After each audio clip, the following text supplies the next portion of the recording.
Ladies and gentlemen, order in the court. Today's proceedings finds the people versus James McGill. Legal troubles got you down. Bosses refusing the payout. Hit and run leave you stunned. Drug lords in your future. Maybe not. Because he'll get your case dismissed. He'll get you the defense you deserve. But only if you say the words. Oh no, I need legal representation. Whatever shall I do? What do I say? Oh, wait, I know. Better Call Better Call Saul. Saul. So, without further ado, let's begin judging Saul. Gavel, gavel. Court is now in session. You will atone. All right. Dragon, did Ryan Johnson sneak into the directing bay? Because this episode subverted my expectations. Did it? Well, yeah, just a little bit. No, it's over all of our expectations. Just going to frame it a little bit like a question. But yes, it did, Tiki. I don't know. I would like to think that Vince Gilligan is eating this sandwich, and then Ryan Johnson in his little hamburger outfit is like in the editing bay, just snickering along with Vince, like we got them. Like Vince Gilligan's like swatting at a little fly, like what's going on? Who let the flies in by the food? Come on. It's like Peter, did I you just did you leave the imagine door Ryan open? Johnson just talking and nothing but tee-hee-hees. God, Tee-hee-hee. in a little hamburglar outfit. All right. Anyways, Anyway, so yeah, this is pretty monumental. And I've rewatched it a couple times. I absolutely think it stands up as like a standalone episode in its own right, to be sure. But Dragon, I think the big question isn't what are we watching, but why are we watching this right now, right? Like that's the big piece of the puzzle. Because yeah, Lord knows, we assumed that this whole business with the cab driver was going to be like season finale material. yeah, pretty much, yeah. I mean, again, we kind of, it's funny though. And again, I still don't know, and I still wouldn't bank on this, but I remember, like, in the early speculatory days, I was expecting, at most, because we're gonna have 3 episodes past the, past the 10 mark, because we're 13 this season versus the usual 10. I imagine at most they could do 3 Gene episodes, but then I kind of economized that. Okay, it'll probably just end on like the big cab driver payoff, and that'll be the end of the series. Right, right. So that's ultimately where I kind Oh, of land. What? no, I just say, but no, that is not the case. No, it's not the case. And plus, Tika, they reveal what the next episode's title is, which leaves the mind to. I think now we have a clear picture of how they're going to go about things, but still, we are kind of left in a space of like, this episode is good enough that it could actually be the finale to the whole series, technically, Mhm. which I found a really bold and impressive move. All right. So, yeah, a lot to break down here, Dragon. You want to give the shout out to the writer and director? Oh yes, and we have a great pairing Oh, this God, episode. yeah. So A the power direct. duo, if you will. Oh, absolutely, behind some of our favorite episodes. So, Michelle MacLaren was the director on this. Of course, Michelle MacLaren. There's like a litany of really great Breaking Bad episodes. That was kind of her big, the big thing. A lot of people, when Wonder Woman was coming out, they wanted Michelle MacLaren to direct, and I believe she almost did, if memory serves. I think she was in the chair for it before, obviously, things shifted there. But yeah, Michelle MacLaren. She, as far as Better Call Saul goes, she had done a lot of the Breaking Bad centric episodes. She had done a Miho, which is a huge one, and Breath, which kind of ends on a very Breaking Bad note, and then obviously the one that kind of links up to our montage, kind of our plot here, Gliding Overall, which is a Oh, great yes. episode Oh, of yes. Breaking Bad. That has the pick yourself up montage, the whole start all over again, the big prison kill montage. That's Uh-huh, hers. uh-huh.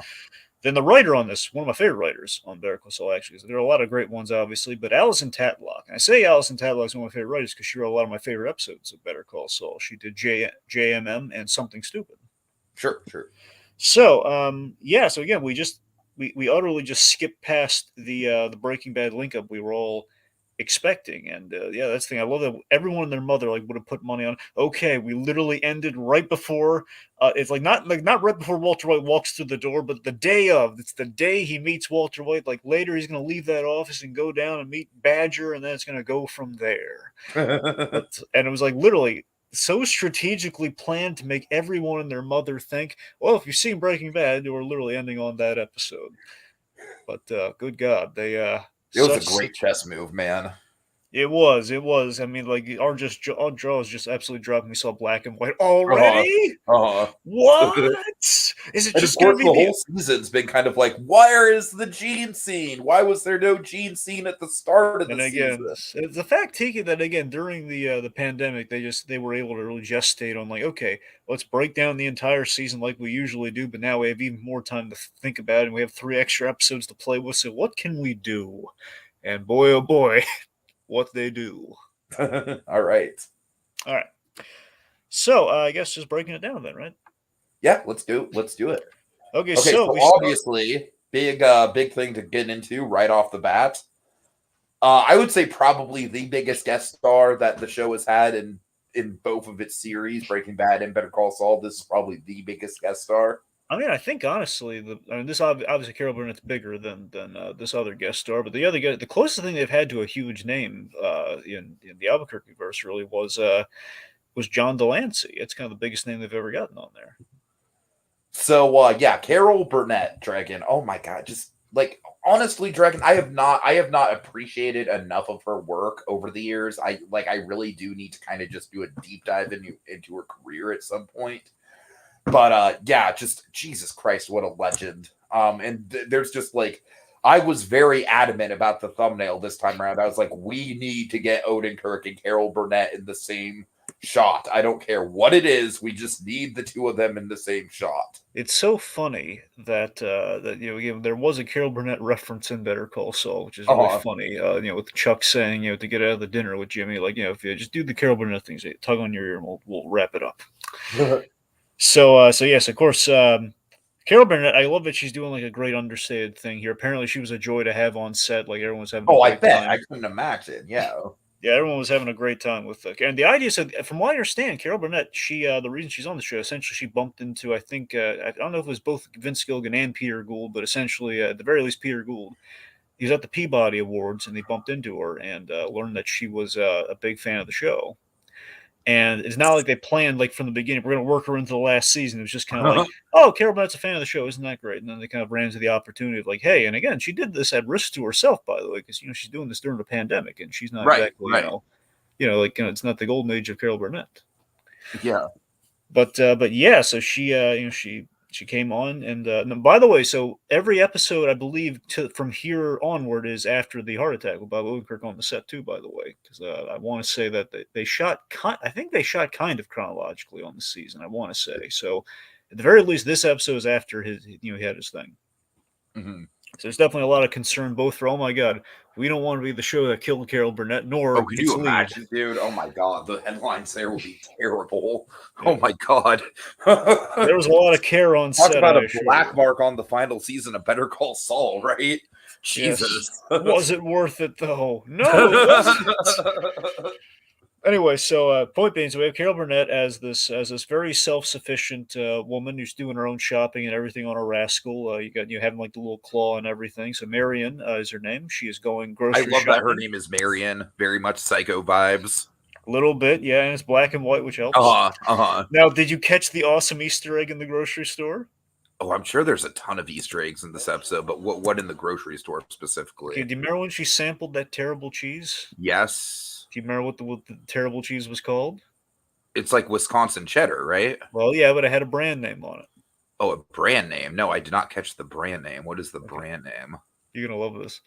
Schnauz Farms. Oh, I heard about this on the podcast. Yes. Oh, my God. I can tell you, I swear to you, I didn't even listen to that on the podcast. I just saw that in the episode when I was like, oh, my God, Schnauz. They worked in a Schnauz reference. Yeah.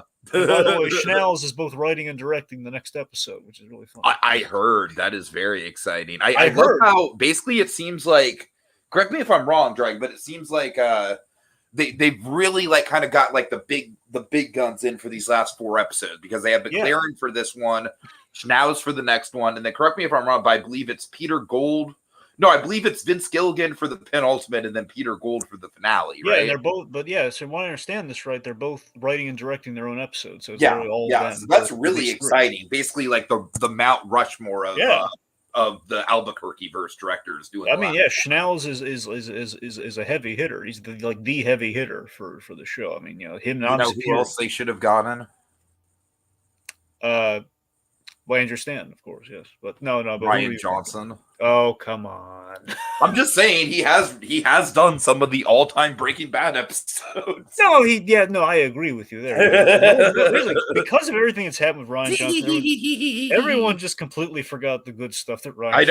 I know. I haven't. Anyway, regardless. And by the way, people love Knives Out, so it's like, I feel like Ryan Johnson is kind of like he's redeemed himself a little bit. That's what I'm saying. Knives Out, I think, has done a lot of good with, kind of like a lot of duct tape. We'll see how those sequels go. Those I'm a little bit more skeptical. I mean, I gotta be honest, the sequel looks kind of fun. It's basically him on a boat with people. We'll see. With people. All right. So, where's I going? All right. So the point. It's appropriate that we're ending on Peter Gould, who created the Saul Goodman character, by the way. So it's very full circle that he's going to be directing and writing the last episode. Of course. Anyway, so Marion, she's grocery shopping in a rascal scooter. You got the Schnauz farm, Wisconsin. If I needed your help, I'd ask for it. Thank you. Yep, and that Wisconsin cheddar is just terrible. Let's see. So we have this. The great thing about our opening here is there's kind of like this mystery build up to the con. Like, what is going? Why are we following Carol Burnett? I mean, I like Carol Burnett. Why are we following love how this episode, in some ways, is almost like a mini approximation of the whole like conning Howard Hamlin arc. Because it's like we see all the pieces of it laid out, but we're not exactly sure how it's going to go down until it's going down. I mean, think about this, Tiki. There are a couple things this episode really has in its corner, in which this episode really, and now we're in the Gene section of it all here, and with the Gene story having been, now that we're absolutely in the end game with things. With an episode that very much could have been the end of everything. It puts things into perspective with the progression of the series arc of where Jimmy McGill started to where he ended, and it shows you how good at cons he really got over time. Totally. He was already good from the start, but I mean, he got like scarily good. The Howard Hamlin thing obviously being kind of like a masterwork, and now you just look at like the easy manipulation. That I feel like this is like honestly another masterwork to a certain extent. But I'm just saying, think about how like this had to be more so in record time than the Hamlin thing. Right, exactly. And Hamlin was like at least like a month or so, and this is like probably like at most a week. I kind of get like the whole like it's like riding a bike you never forget sort of vibe. But also, remember, Gene's been starved for a con. Of course, yeah. A lot of time has passed. So, point being, Marion here. So he was here. Oh yeah, we'll get there. Yeah. So, point being, we have this mystery build up here. And it's a brilliant thing, and I love how we kind of the accumulation of everything from Better Call Saul really pays off here, because he's orchestrated a con based on everything we've seen him go through in Better Call Saul and how he's dealt with the old folks. Because think about it. She's a tough old broad for sure. I like that she's not like she's not a cartoon character by any stretch. She's not gullible here, and but you feel a little bad that she's being used, right? I mean, there's a genuine sweetness, and there's a little bit of darkness there for what he does. I'm sorry, go ahead. I was saying I like there's like a little bit of darkness in what he does. So essentially, I'm sorry, what he does here essentially is a Gene. I actually do have a pretty strong theory that we'll get there, but one of her last lines I think is kind of like a good sort of prediction bait for me personally. We'll see. So the point being, Gene has targeted Marion on her way home one day, and he basically used all the tricks that he learned from the past seasons and dealing with old folks. It's sort of like a cosmic. This is basically like just like Jimmy McGill just in level 99 mode when it comes to the elder care. Absolutely, because think about it. He has the Nippy story, because like always like the old folks in the soft spot for the little dogs. You got the snowbank to make sure she's gonna. It's like the foot in the door tactic. She's gonna stop. He's also got the Flanders mustache, which makes him look a lot more unassuming. Well, sure, that one's kind of like just kind of coincidental, but yes. I'm just saying. I'm just saying. Like it just. I feel like that kind of mustache, just in general, it kind of like it kind of gives off a certain vibe. Right. And then he cuts the cable, so she has no escape from him, and she's going to be in a position of weakness where she is going to need him. So again, it's kind of brilliant, but also is vaguely sinister. It's vaguely sinister. Yes, The other yes. thing, obviously, is Jimmy McGill was never. We established through Better Call Saul he was never like in the business of scamming old folks, but he did manipulate old folks horrifically once. Oh, he did. He did. Horrifically, but only once. To be fair. So that's the thing, though. So again, it's kind of a situation here where she ends up needing the push, and that they strike up some conversation. Basically, orchestrates a whole friendship and charms the pants off of Carol Burnett as he's like pushing her down to her house. And also, okay, so we are opening. We usually don't talk about the opening, but something we didn't really talk about the opening until the opening of the season, but we got to talk about it here because for two big reasons. One, we don't know what's going to happen with the openings of the next 3 episodes. No, absolutely right. Yeah. For all we know, it's just going to be like this blue screen the rest of the time. But speaking of which, yeah, with the blue screen, the tape finally breaks. It's crazy, right? And the fact that assumedly it's like think back to season 1 when we were like vaguely disappointed, like, oh man, it doesn't look like they're actually doing anything with these tapes. No, but each season progressively they were playing the long game, man.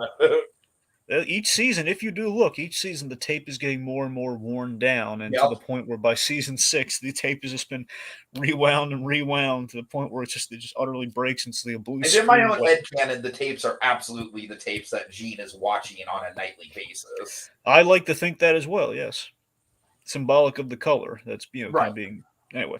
Okay, so let's see. So we have. So Gene here, he's very cleverly befriended Marion, who is, we reveal, Jeff the cab driver's mom. Okay, every time I hear, this is a fucking stupid aside, and you probably don't even know who this is, but every time on podcasts I hear Jeff the cab driver, like I keep on expecting them to say Jeff the killer, which is like a really stupid creepy pasta. But anyways, yes, go ahead. I think it's more something like Jeff the spider, but okay. Anyway, yeah, so 2 things to note here. So one, I want to know if this drove you as crazy as it did me, and before I looked this up. They recast the cab driver. Did you notice? Dragon, you know what's funny is that I gotta tell you, I did not notice. I think, like, for me personally, I think the episode did a very good job of I think there's some bits of writing in this episode. Specifically, the fact that this character is around his mother a lot of the time, that I feel like makes it a lot more believable that it is the same person, just in a different atmosphere. Does that make sense? I mean, it makes sense, but Tiki, for me, what I had was when the episode played, I was looking at this guy, I was like, wait a minute, that doesn't look like Don Harvey, the original guy. Not that I really was going. I knew what the other guy looked like because I'm memorizing those openings, and it's like, hey, that's the whole like, come on, say the names, say it, say the thing. You remember that guy's face because of that scene. You do. So, but I'm just saying, like, we got the close up of the Albuquerque air freshener. Mm-hmm. And it's like I don't know. I feel like given the circumstances, I'm not critiquing it. I'm just saying it kind of drove me crazy because I was thinking, wait a minute, am I crazy? Am I misremembering the actor? I kept thinking I was wrong. I kept thinking like, no, it's got to be the same guy. Maybe I was misremembering what that guy looked like, but I couldn't look it up while the episode was going. Right. But yeah. So well, in fact, if you had Amazon Echo. All right, fine. My point is, I don't know why I keep pimping Amazon, or I'm sorry, not Amazon Echo, Amazon X-Ray. Yeah. Point being, randomly pimping that. They recast, but this actor they got though, it has a fun story. So Pat Healy is the actor they had to recast Don Harvey with. Now Don Harvey, the idea is it wasn't like anything bad or anything. Just Don Harvey was. It was literally just like a scheduling conflict. Honestly, the show's lucky that hasn't run into something like this before. I was saying between the pandemic and everything, things were so delayed. Pat, the guy found other work. So But anyway, so Pat Healy though, he's been auditioning to get into the Albuquerque verse ever since Breaking Bad. So that is honestly why the vibe of him really did fit like a glove. Yeah, it did. Yeah. The one thing I hear that's different from the other actor's portrayal is the fact that the other actor was more intimidating, like more outwardly intimidating. Exactly. Yeah. But like I said, I feel like the dynamic that they wrote into this episode with him being around his mother, like kind of like explains that away to me. Yeah, it does for sure. Yeah, and actually, he auditioned. Throughout a Better Call Saul, he had been auditioning for roles, and one of the roles he auditioned for, What? Charles McGill Sr. He auditioned for Jimmy's dad in the flashback. So it's kind of funny how that all worked out. The point being, though, so we have Jeff here, who's the cab driver, and by the way, it's funny in the bumpers, like the recaps and the bumpers and everything, they reshot like the audio and like a little, maybe I don't know if they reshot Do some they of the scenes. really? Oh, that's crazy. So I mean, obviously they're not going back and altering the previous seasons, but I mean, like for the marketing, when they had the bumpers of these black and white little clips of the Gene stuff, and they had the cab driver scene like being played in audio, and they re-recorded it with him to get people kind of used to the new guy. Uh-huh. Anyway, so point being, Jeff comes home. He sees the like duct tape on the thing and everything. He hears him commiserating, and he walks like, "Oh God, it's Saul Goodman pretending to be Gene, talking, getting all chummy with my mom." Yeah, yeah, and this scene is just absolutely delicious. That it is. That it is.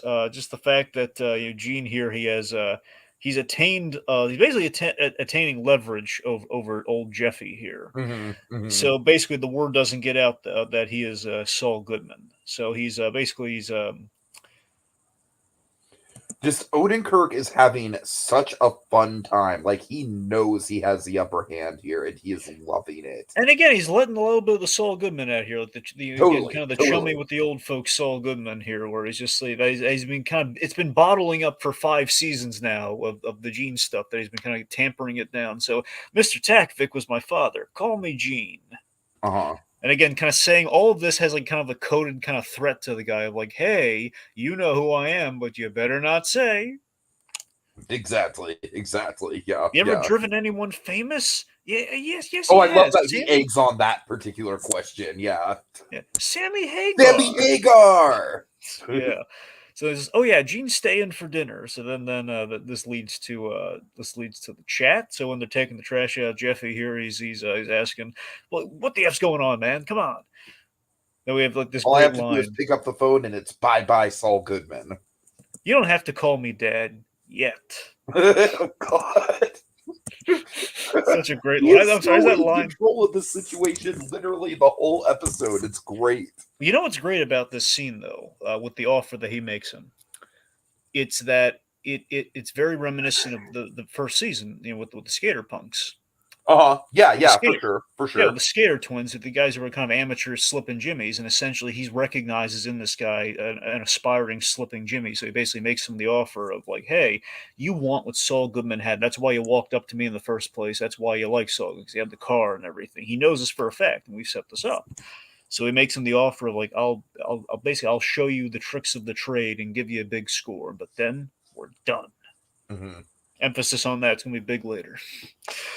So he returns home, makes a drink again. We're Easter eggs of like the very first episode when he comes home and he's making the drink in the cold winter of Omaha, Nebraska, putting the police scanner on. But he goes inside the famous shoebox. We bring back the shoebox. And what does he take out of the shoebox, Tiki?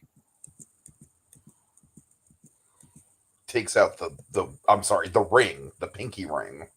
Yes, Marco's ring, where it all started. Honestly, the birth of Saul Goodman at the end of the first season. Like again, like the evolution from exactly. So he puts on that ring, and Saul Goodman is back piece by piece. He's coming back alive. Mm-hmm. Anyway, so yes, so he turns off right again with that confidence boost. Instead of living in fear, he turns off the police scanner. So again, the ring is giving him confidence. All right, so we have this insanely clever long con that's in its beginnings here. Oh Gene man, at the this was just blowing my mind as we were seeing it unfold, Dragon. I don't know when we get to it. I don't know if it's my new favorite montage or what. I really love it. So we have essentially the long con begins here, where Gene makes two Cinnabons after closing, Uh-huh. and he brings it now. Importantly, he sees like the camera, clocks the cameras and everything, which are going to be very important later. He knocks on the security door of the mall, the Cottonwood Mall, and Nick, the security guard, answers. Nick was the guy when when Gene told the shoplifter to get a lawyer. in season 3, right before he fainted. Mhm. I love that we paid this off, by the way. So literally, the two big significant things happened in the same episode, and this guy remembered. Yeah, I remember you. Get a lawyer, and then basically Gene's using the well, you saved me once when I fainted in that season. Seasons Yeah, back. he's So, using that excuse as basically like a way into the door. Yeah, yeah. which is really clever. And then of course he apologized for the whole get a lawyer thing. It slipped out. It's free country. I like Nick. I love these security guys. By the way, don't you? Nick is fun, but I really, really loved the other one. I think Me his name's too, Frank, Frank. right? I love Frank and you. Yeah, Frank Did was you? fucking amazing, Dragon. This dude is like so well cast. This is such a great kind of like one-off character. Now, this guy is a known actor, by the way, Frank. Is He's a he? good actor. He is. I don't know if did you ever watch Parks and Rec? No, no. He was. I should get to it at some point, but not. I haven't yet. Parks and Rec's good. There's one character I can't stand in it, but outside of that, this guy on the other is a character I love in that show. I'm not that big of an Amy Poehler guy. It's Outside of Inside Out, of course. Oh, sure, yeah. Anyway, yeah. Anyway, so point being, he plays a character in that show who's kind of like a punching bag, but he's like a lovable punching bag. It's like, what if Toby from The Office was much more beloved, but they still kicked him around? He played like Jerry. Greg-esque, perhaps. Yeah, sure, Greg. Yes, that's fine. All right. Yeah, sure. Point being, he played Gene. Well, they kept changing his name throughout the show, but Jerry was essentially his name. Uh-huh. Anyway, so point being, this actor is it's Jim O'Heir. Jim O'Heir is the actor here, and he's really good. And he played Frank and brought him to life so wonderfully. And I love that he's this jovial big guy who's kind of really salt of the earth. He's a regular. He's kind of like he's a Cinnabon chomping, kind of security guy. So so he welcomes him in. He gets pals. He says, "Oh yeah, have some." Invites him to get some coffee. Kind of join them as they're eating their Cinnabons, and all he puts it on a plate and everything. It has like this whole ritual, which is going to be very important later. He puts it on a plate, turns it around, and he's the fork and knife, the whole ceremony. And he's what the one nitpick I will give this, and there's really nothing they could do about it, and I feel like it does kind of like add to the tension. Dragon, I am not a fan of ASMR eating. I don't really think it was. I didn't really see it as like an ASMR thing. I just think it's not like specifically AMSR, but what I mean by that is like I am not a fan of like drawing attention to the sounds of people eating. I mean, it's kind of important in this case. Though, I know it's important, but it's like it's slightly unpleasant. It's like really one like slightly unpleasant. I'd imagine the foodie in you would love that sort of thing. I mean, not no, I do not. I mean, I love food. I love looking at the presentation of food, but no, I really like you didn't enjoy this guy eating the Cinnabon. Like, oh, that guy's really loving that. That's I do not like the lip smacking. I do not. Ooh, no. I've always kind of had an issue with that as far as like if the sound design is too prominent. All right, fine. The point being, so that's your hang up, but fine. Yes, it is. Point being, we set up this thing where Gene is timing him with his little kind of stopwatch, literal stopwatch, and he's timing it as he eats, which roughly times out to be 3 minutes 18 seconds, roughly.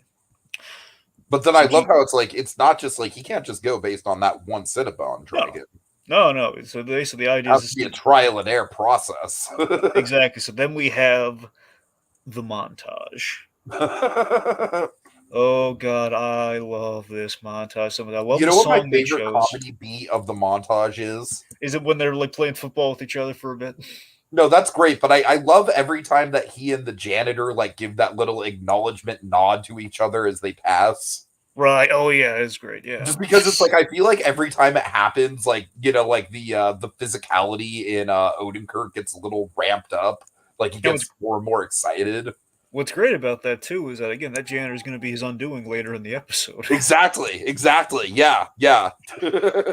But yeah, there's so many good setups and payoffs in regards to that. Yeah, I know, man. This episode, everything just sets up and pays off. It's so fantastic. Again, and then, of course, Jimmy is getting into sports specifically to keep up with this guy's conversations. Yep, about all the football teams and everything that are playing. And but yeah, you're right. The whole like when they're like playing around, like doing the mock football toss and everything. That's a lot of fun. Basically, each visit they get more and more chummy to the point where Nick was a little frosty on Gene at first, but then he got But Gene, now they're like, both just like, Gene, come on in, buddy.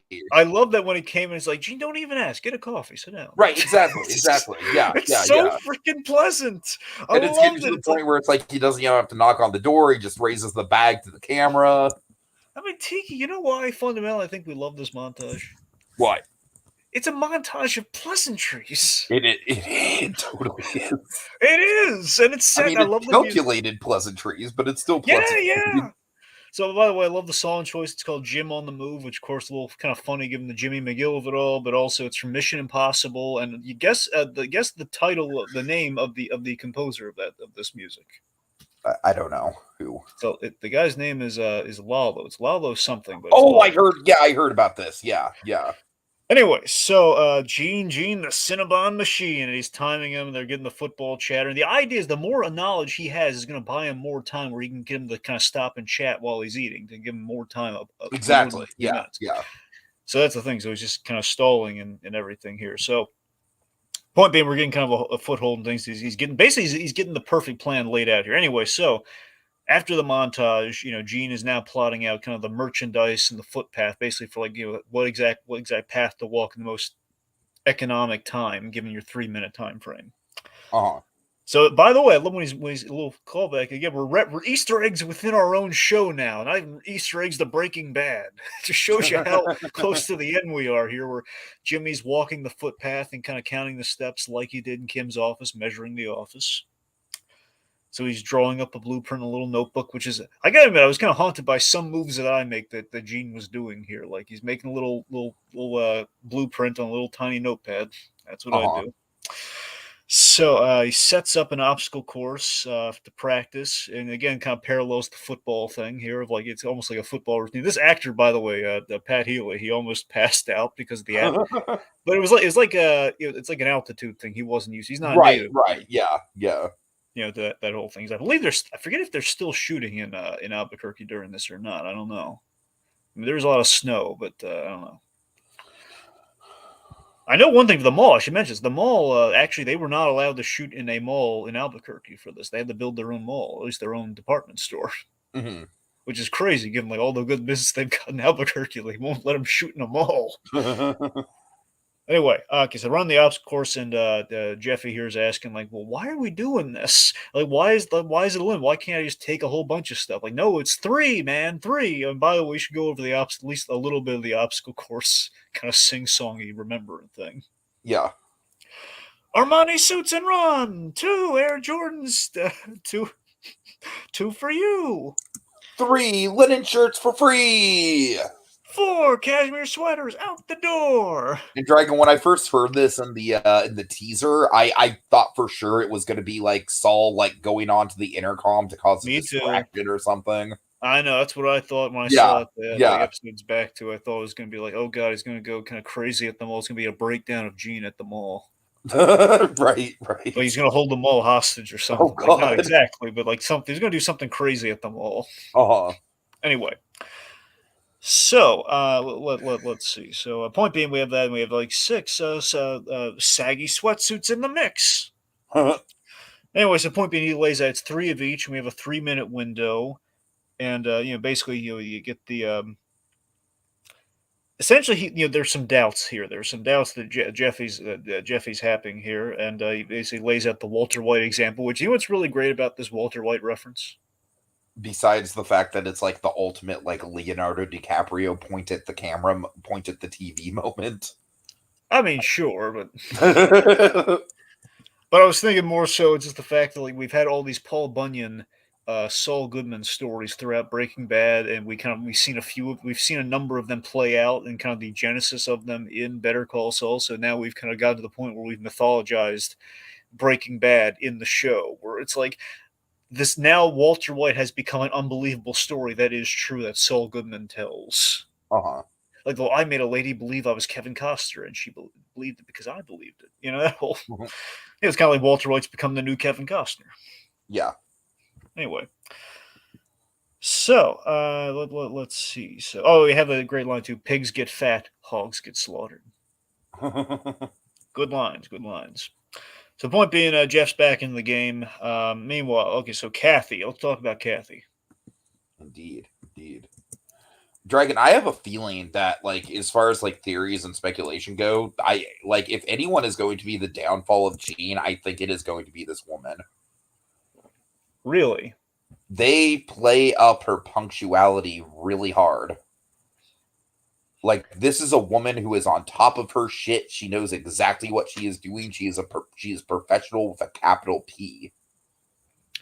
I mean, yes, she is professional, and she would, there would be. I think I can see her catching on, obviously, with the inventory and everything. Which again, they accounted for in the planning. They knew like you're going to get out by a certain time, and you never go back to the mall. So we'll be that. Obviously, Gene's going to be stuck at the mall, so he is. That's He what is at I'm risk. worried about. I'm worried about the fact that Jean is stuck at the mall.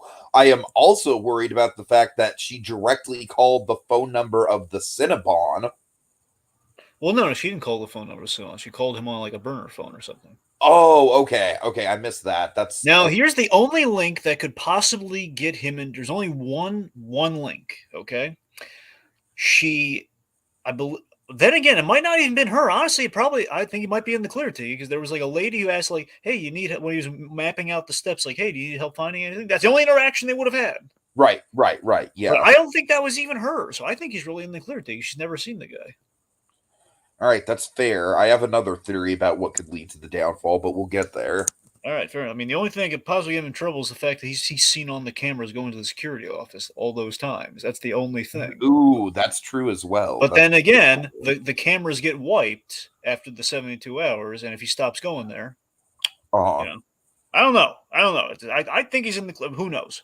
So Kathy is the store manager. She's making the rounds. She points out a spot on the floor, though, that's going to need some I waxing. love how this pays off. This is great. This is great I setup. feel so stupid that I didn't see it coming because I was so wrapped up in things. It was like the perfect. I think it was just executed so perfectly. You got distracted long enough with it. But anyway, so it was a delivery guy. I believe Ricky. I don't know if that's his real name or it's the fake name, but the friend named Ricky. Ricky shows up, Jeff's friend, the third guy in the operation. He's basically dropping off a crate that's not supposed to be there today. Yes, indeed. Point being, there's this crate that they're not supposed to have. She calls a supervisor, which he gives her the number of Gene's like burner phone or something, and Gene answers as Steve, like nephew Steve from ages back on the bus. Right. Anyway, so basically, long story short, he lays out that we don't need like this industrial equipment. We're a department store. Like your guy's gonna have to take it back. Well, yes, but he's got to pick up. I believe it was like 900 pounds of like 309, however many 100 pounds of Spanish mackerel, which is gonna stink up the place if he's late getting it. So basically, he kind of charms her on the phone and everything here. Says, "Well, I can go get it. It'll be 4 hours." Jimmy McGill's superpower is charming people who might otherwise be hard to charm. Yeah, I love that he's like, "Okay, look, I can pick it up in 4 hours, but I don't want to be here waiting for you for 4 hours. Like, look, I'll hold on to it until 10 a.m. I'll be there with bells on, like 10 a.m. right on the dot. I'll even bring flowers. Like, no, the flowers are a nice thought, but no, I don't need the flowers. Thank you." Okay, but I do think that the flowers were the cincher, though. Just the jester. I really do. Because you can kind of tell like the slight change in demeanor when that gets brought up. Really? Yeah. I mean, just like just with the acting, it's like she kind of glows a little bit when that gets mentioned. Okay, why do you think that's going to spell doom, though? Oh, I don't think it's going to spell doom. I just said like that was kind of like the thing that like really got to her, like as far as like saying yes. Oh, okay, yeah, sure, yeah.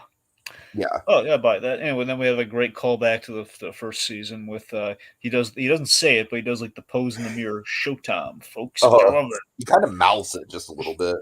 Yeah, a little bit. Yeah. So, anyway, so that's the point being, it's the night of the heist. So, he does the sit. I love that we've set it up. Like, we, the audience, now know, like, to a T how this is supposed to go. Right. At least on his side. So we know what Gene's going to be doing through this entire scene, which when it goes wrong, we're going to be on the edge of our seats, like Mandow throwing pills in a jacket. It is legitimately one of the most suspenseful things at this Albuquerque verse. like story has ever given us. And it's so ridiculous in kind of the macro micro thing of it all. Exactly. Yeah, it really is just like it's over like, like a few $1,000s worth of merchandise. And we've literally seen like a train heist of meth. Right, You right, know? right. We've seen like a train heist of meth. We've seen like neo-Nazis getting shot down with like a machine gun, and Dragon, like that is the strength of Better Call Saul, though. You and I have always sung the praises of this it's show. like we've been on the edge of our seats over a guy throwing pills into a jacket. It's like sinking the shot of like throwing pills into a jacket pocket, and a guy like just making sure a guy doesn't look behind him. Right, right. Okay, so we have the pleasantries with Nick here, which has gotten to the zenith of like, hey, good luck to Lizzie on the spelling bee. Oh God. So, oh boy, so it's Gene sends the go time text to it. Basically, the idea, this is really clever. We've Trojan horsed Jeff in. Yes, to yes, the I place. really like this idea. So basically, we have a perfect exit strategy for all the merchandise. He's We just do, going to we hide do. in the Yeah, bathroom. yeah. Like he'll hide in the bathroom ultimately, and then all the merchandise is going to be shipped out when the guy comes at 10 a.m. Uh-huh. All right, so and also, by the way, I wonder if this hit you, Tiki, how just genius this was in the scheme of like how brilliantly all the Gene parts meld together at the end of the day here.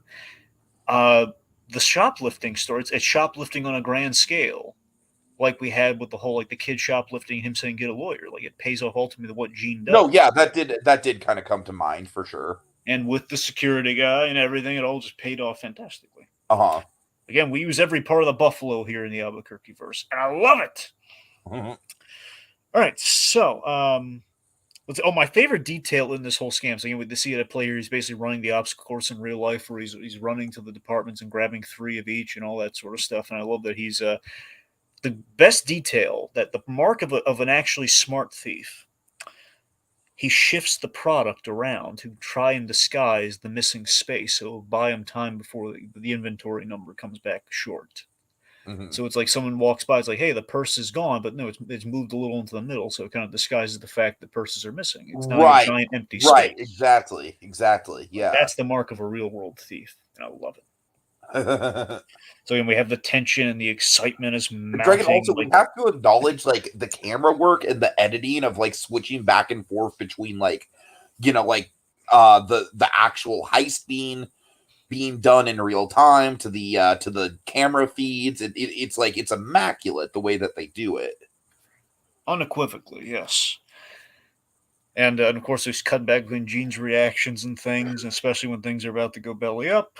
So speaking of that, so catskin briefcases, one for men. Dragon, initially when this was going on, I kind of got the vibe that like, oh my god, is he like adding numbers that weren't originally there? No. Apparently the plan was for like 20 items, but like times 3, which is an insane amount. But yes, like so at least bare minimum 20 departments. Uh-huh. So he goes to all these, and so Gene's on the monitor, they all set. I love that we have some shots that are really clever shots too. Like we go behind the monitor, so we see like the clear glass of the screens for a bit. Right. Anyway, so 20 items in, he runs, and then he slips. Now, Tiki, you know what's so perfect about this slip? Not only the fact that we set it up earlier, with the whole make sure we polish this floor here so it looks nice, but it's cosmic. It's just slipping Jimmy's cosmic punishment. It's the full circle cosmic. Like his whole scheme in the very beginning was he would slip and fall. So slipping and falling is his undoing. Yeah. Even after Jimmy McGill is long gone, it's always going to follow him. It's the birth of Saul Goodman and his DNA. It's where it begins. So the fact that it gets in there, and as an audience member, I was like, "Oh my god, my heart was in my chest!" Like, no, so close. Oh yeah, and then just like, I mean, this whole sequence with Odenkirk just having to turn on the waterworks, it's Dragon. Oh my god, I have not experienced anything that suspenseful all year. And again, it's seriously. Like the matchstick moment for the Albuquerque verse now. Yeah, like you think you know is going to happen, and oh god, he slipped. What the heck are we gonna do now? So Gene, he begins to have he fake cries and has a breakdown, which initially starts as like, again, kind of like a fake breakdown, but kind of an actual introspection comes about. One could argue. Well, Dragon, it's what a good method actor who isn't insane like Jared Leto does. They draw from personal experiences. And again, it's the old adage that we've seen all throughout Breaking Bad and Better Call Saul. There's truth within the lie, which makes it exactly. So so we have the kind of the truth, which leads to a little bit of, or at least utilizes some self-reflection. Of Gene's life up to this point, which I think ultimately this is really the payoff of Gene to get him to a point where he has sanded everything away in his life that he used to have, and he's basically just this shell of a man, and he's basically commenting on being a shell of a man with this scene. Uh It's like, what, Frank? What am I doing? huh. It was just making Frank just insanely uncomfortable, and I love that. Like, he always all wants to Right, talk about right. sports and Cinnabons and stuff. He doesn't want to. He doesn't want to talk about real stuff.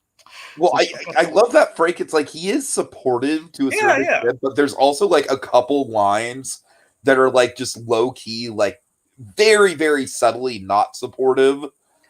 I Like mean, you get a the thing sense that that he's out got of me his. is like the thing that got me is like the whole thing. Let's see, the whole like you've got a wife, right? And then he's like, well, yeah, as if like, well, yeah, Gene, everybody has a wife. And then also the whole so you know how this feels? Well, No, no, not. not me, but people, Gene, lots of people. But I like that he's You know, making his. it's like very subtly, he is uncomfortable, but he's doing his best to keep with Yeah, it. I like the. I respect the effort, though. I respect this guy's Yeah, completely out of yeah, his depth. He's a very simple guy. He's not really tailored for this sort of thing, and plus, it came completely out of nowhere. exactly, exactly. Anyways, just the fact that Gene kind of escalates to like, I got no one, no wife, which of course reminiscent of Kim Wexler. Got no Dragon, kids. honestly, like for a split second, I was kind of wondering, like, oh my god, is he gonna get like a 5150? Is he gonna like threaten to kill himself or something? Well, I mean, he's trying to make him think perhaps he might be kind of going that direction, at Uh least to the point of like if I leave here, I might, you know. right, right. My parents are dead, and then of course there's a genuine pause here. My brother is dead, and of course introspection. There's the truth for you. And here's the haunting truth that really comes to the My surface here. Is like, frenemy is dead. yeah, but seriously, I love that the truth of the character really comes out here, where it's that all that Saul Goodman is left with was his at the end of when Jimmy McGill went away. Saul Goodman was left with his and Kim Wexler being the signifier of everything of Jimmy McGill. When she left, all he had was his empire and his persona.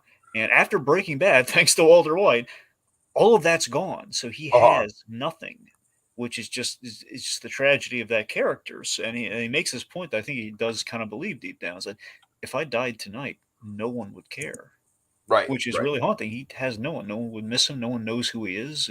I mean, the closest thing he'd have is, kind of Carol Burnett, but it was a falsehood. And the Honestly, closest, the closest thing he has is probably like those two security yeah. guards. Well, I mean, Honestly. honestly, the closest thing he has like the two Cinnabon girls, like "Hey, good night, ladies." Like that's about it. It's like just Right, right, right. and it Yeah. would be like a thing of like, oh, I like Gene. That'll be about it. That'll be about it. Like, well, who's our new manager? Exactly, exactly. Yeah, yeah. God. There'll be a new manager, and like, oh, do we have Cinnabons? No. Oh well. So that'll be about it. There'll be no one there. All right, so again, it's so basically we just see the tension of like, oh god, like we're waiting for Jeff to come to. It's just stalling until Jeff comes to because he's essentially Oh, it's knocked out, which is terrifying. it's like, oh god, what if he never comes to? What are we gonna do? And you know what else is great about this whole thing is that you don't even like really know for sure what the ramifications are going to be if he does see Jeff. Yeah, I mean, I think it goes I a mean, little you too. assume that Jeff would throw him under the bus at that point if he does get caught, but I mean, you don't know. You know what I mean? Yeah, I mean, I think he only has two moves in that scene, really. Two moves. I mean, the smart move again is try to pin it on Jeff and just kind of like his word against mine, and leave Right, while there's exactly, arbitration. exactly. Yeah. Basically, he would try to forge a new identity on his own. With that whole thing, that'd probably be the smart move. I mean, the bad move would be he in a panic. I mean, if we go like Dog Day Afternoon or something, he takes that plate and he whacks Oh he my whacks god. Frank on the head, and he just I don't That know would like be a twist. That's what I'm saying. I mean, I again, am so glad they didn't go that route, Dragon. well, Oh me my too. god. I'm just saying it was on the again. It's the tension of like, what will a desperate man do when Right, when it's on right, the right. line? You know, like oh god, like we've seen so many like indie movies take that turn or something. You know, where it's like it's like the third act, and we're in essentially the last third act of the season. You know, of the Oh yeah. series. So, point being, thankfully that doesn't happen. So Jeff comes to, he rushes, he runs, stows the goods, and again, Gene is basically looking at the monitors with bated breath as he's basically kind of literally drawing out every breath of like, as he's basically running to hide in the bathroom. Once he clears the corner, it's like, okay, like, oh, thank you, okay. So it's just, you don't have to hear this. He says, no, it's okay, it's okay. Says, you're not going to tell Nick, are you? No, and which is just great. And he gives it. I love this when How much you want to bet he actually does tell Nick? I really like to think he doesn't tell Nick, but I mean, chances are he probably does. Like, man, I think he definitely does. Honestly, that's a shame. That's a shame. Man. I really like Frank. It's like that. But here's the thing. He has this nod, which makes me think maybe there's some genuine sympathy there. Maybe where he gives like this nod after Gene. He's like, oh, Yeah, Just gives kind of that silent. Anyway, so it's the morning. Jeff walks out. It's fun. Did you hear about the direction that this actor was given? Oh when he God, walks? no. Michelle McLaren gave him some really good directing advice here, where direction. Walk like you have hemorrhoids. To basically make it look like he's been sleeping there the whole night uncomfortably. Right. So it's kind of like right. That's why he's got like kind of the limp going on. So of course he's like pretending to like feel material and everything. You're like, oh, can I help you? Like, no, just browsing. So then he walks out. He's elated. Thinking everyone's looking at him. No one is. And Gene got her the flowers. Gene got Kathy those flowers. Okay, so our guys are reaping over the spoils. Like roughly everything's like almost like a $500 value, or at least the jackets are. So they made quite the bounty. So what does Gene do here once they're going over the bounty? Oh, he gets them over a barrel, Dragon. This is really clever. It's like I kind of figured he was going somewhere kind of like this, but seeing him actually make it like fully illustrate, like such a great heel turn. Yep, just the fact that like he's making sure no, we are not friends. This is not a thing we're gonna do again. No reprisals, no sequels, no movie rights. This is the basically it's a whole mutually assured destruction thing where I tricked you guys into committing a felony and we're all complicit in. So if one of us goes down, all of us goes down. So no talkie, no do-overs. Right, like you don't know Gene, you don't go to that mall. If you see him, you walk across the street. Right. But then there's a little interruption. Yes, but also don't forget we had verbal confirmation before that. Of course, yes. So, like, what's great about that verbal confirmation? The whole like, we need to, I need to hear say we're done. You know why he's it's very reminiscent of Mike. Well, yes, but I mean it's even better than that, Tiki. Walter White's whole big thing was that when he tried to break up with Walter White, he walked in his face and said, we're done when I say we're done. So this is him learning from that experience, saying, no, I need you to say that we're done. I'm not doing that again. Right. Yeah. I don't want people knocking over my nice chair and getting in my face. Oh my God. So anyways, point being, they say that we're done, and then there's a little interruption. Old Carol Burnett, old Marion. This has got to be the best comedy cut in the episode, Dragon. Just the three of them, like, leaning over the truck. Yep, fixing like a car just or like something. Gene Engine with his Flanders mustache. Yep, like, okay, there we go. There's a little problem there. Oh, Gene, come inside. I honestly laughed so hard at that visual. So he walks away, gives a knowing glance of like, sayonara. But then, of course, Carol Burnett wants to invite him for dinner. Yep. And Dragon, here's my Carol Burnett theory, all right? All right, what do you got? Carol Burnett is so charmed by Gene that she is not just going to take him just kind of vanishing in the wind lightly. I mean, it does. All it will take is for her to go to the mall, really, to find him again. So, and I also did take note of the line where she says that he is a good influence on Jeff. Oh yeah. So I honestly think that, like, if anyone, like, I don't know, I could see it happening where, like, because she is so charmed by Gene, she's like personally, this is a very headstrong woman, so I could see her just, actually being personally offended when Gene just stops coming around, and maybe she's like actively like trying to get Gene and Jeff to hang out. Yeah. I don't know. I'm not necessarily like that. Might not necessarily be the downfall per se. I mean, honestly, Tiki, I like that idea, but I think honestly, just it's like with 3 episodes left, and I think Carol Burnett is kind of like it's like basically, I think we're going to use her like we used Robert Forster in Breaking Bad in terms of he was only in it for 1 episode. I mean, that's fair, Dragon. I'm just like I'm just trying to figure out exactly what the fuck is going to be in these next 3 episodes. Well, we know. Well, again, with the title of the next episode, I think we know what that one's going to be about. Okay, well, let's wrap up the episode. And okay, right. Sorry, yeah. So, point being, we have kind of a nice language again had been speculated in the marketing. Essentially, the whole yes, I love how this is like, oh my god, it's like we all assumed that it was going to be like the big Kim reunion or something. Yep, it was not. It was it ended up just being something so much less epic. Yeah. We just have this this bit here where basically she asks about Nippy, so we got our namesake of the episode here.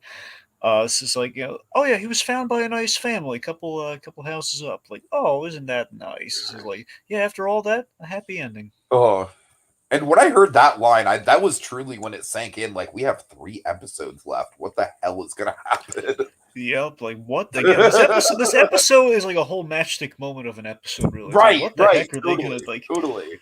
How the heck what the heck are they gonna do next? So anyway, so then so our ending here is really good. So again, this ending really could have been the ending of the whole series for me. It could have been for sure. Gene, Gene's happy-go-lucky for a change versus kind of the day in day out sort of thing. Where he's kind of happy-go-lucky at the Cinnabon. He takes his lunch, and on his lunch break, he wanders by that department store. They're still probably none the wiser at the very least. They're probably in the middle of the inventory or something. And he got away with it. And it's a big moment of. He goes again to the department store. He picks up this very loud shirt, even in black and white, which shows you how loud a shirt that is. Where it's like has like these ugly paisleys on and everything. It's like the loudest, ugliest shirt he's ever worn. Like if you were to make a comeback, like oh god, what a comeback! So it's a huge moment. He hangs the ugly shirt and tie up, which again could have been the end of the series in which he had the power. And he chose not to. He chose to hang it up. It's like it's kind of going out instead of going out your boots on. I was like, you know what? I'm gonna hang up the guns. I'm just gonna. I could do it, but I choose not to.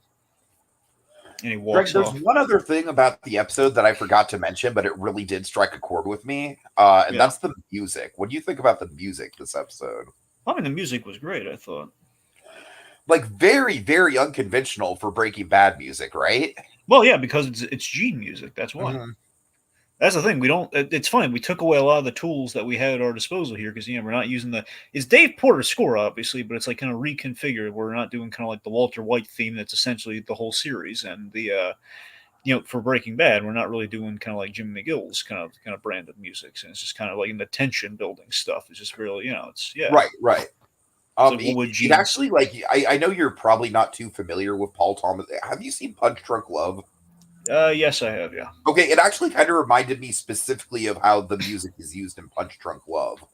I see. Just that kind of same vibe, like the harpsichord and stuff. Anyways. All right, anyways. Right. That's the thing. So he walks away and he hung the suit up, and again, it's kind of an open-ended thing here. Where initially it's like you could read it again. If we didn't have 3 episodes left, you could read it as, and Gene's gonna find you kind of solace in the life that he chose. Or he's not buying the shirt yet. Yeah.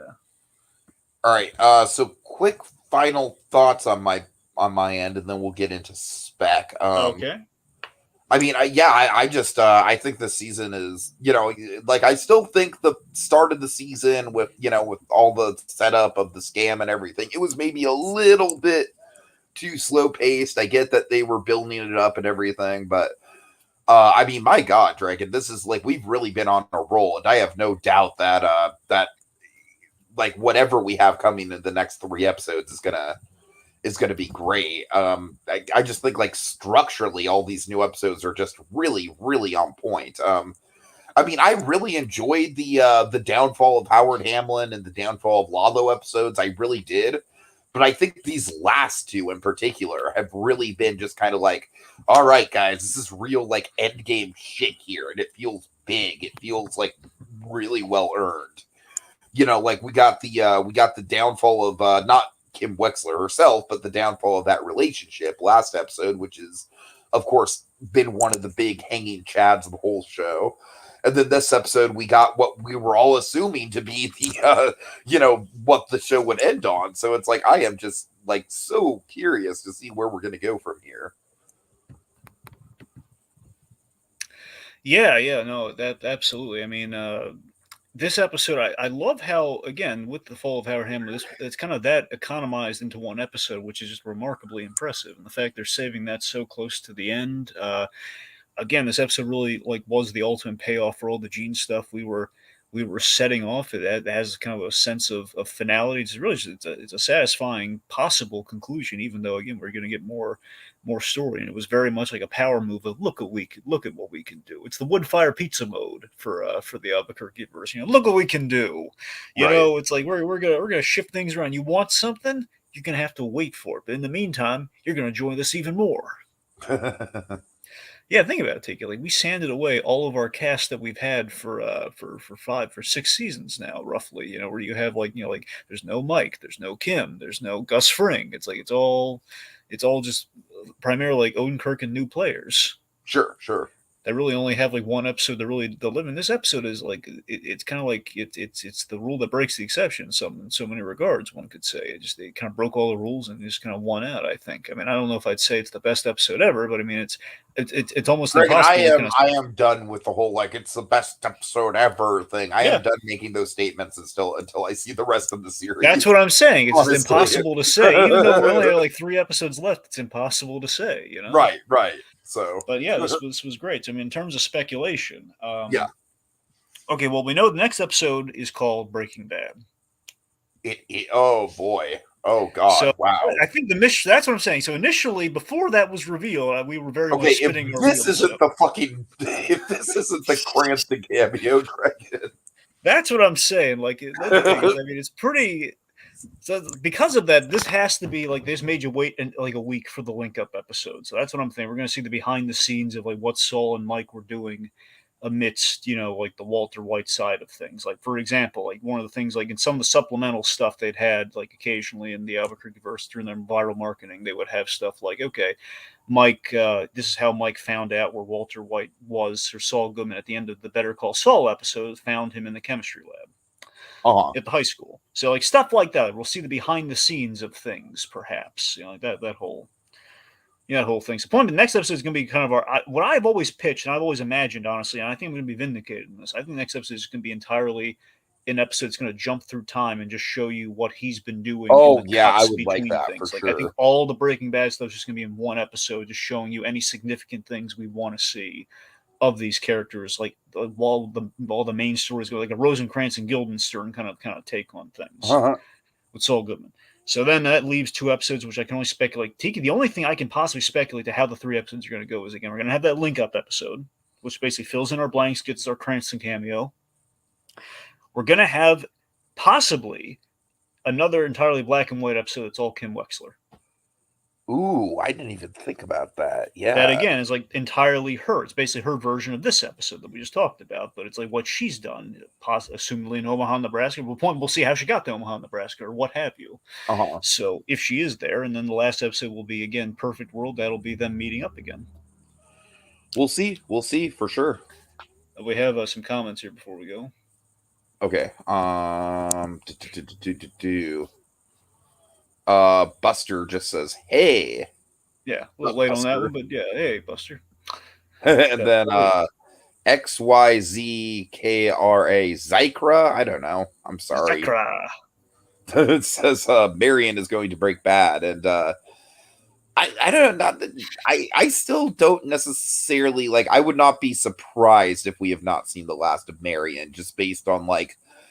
I don't know, Dragon. I still am kind of leaning on my theory that like Jimmy almost did too good of a job charming Marion, and she's not going to want to get rid of him. Well, okay, so let me lay out one more speculatory thing. Okay, if it doesn't go the way I laid out, which is the way I've always kind of imagined it would go when season 6 was announced and everything, well, when we were kind of speculating early on about season 6, another way it could go is after the link up episode 12, yeah, episode 12 is him getting caught at the end. And then episode 13 is like after he served his time in prison, Kim Wexler shows up, and that's how they get together. Yeah, for sure, for sure. So, yeah. Then Marion would be the one to bring him down, perhaps. All right, take us out. All right. Remember, kids, when you get that oh, well, I'm sorry, real quick, I want to mention this. Okay. Yeah, go ahead. Ordinarily, we would kind of have a phone call, but I want to mention this. There was a phone number in this episode, and I did try it, and it did call Omaha, Nebraska, but no answer. I called the Nippy hotline because you called the number. Sketchy. That's sketchy. No, I'm just saying it was like there was no number set up, Tiki. It was like the beep beep. It's the okay. I thought you basically meant that it actually called like a real number in Omaha. No. one answered. Well, I think it's only happened once actually with one of the phone numbers. Only with there was I'm on board with details. Like it was the nail salon or something, right? Yeah, that doesn't. There's a fake nail salon number which you can call, and then I think it was I don't know if it was either a real nail salon or something. I swear to God, we called a real nail salon at some point. No. We used the fake. I know this because I called the real nail salon once, and then I called the fake nail salon, which is what we've used. That's what you've been there for. Regardless, but yeah, point me. I called the Nippy number, and nothing. So unfortunately, but I did call Omaha though, which is kind of nice. Okay, sorry.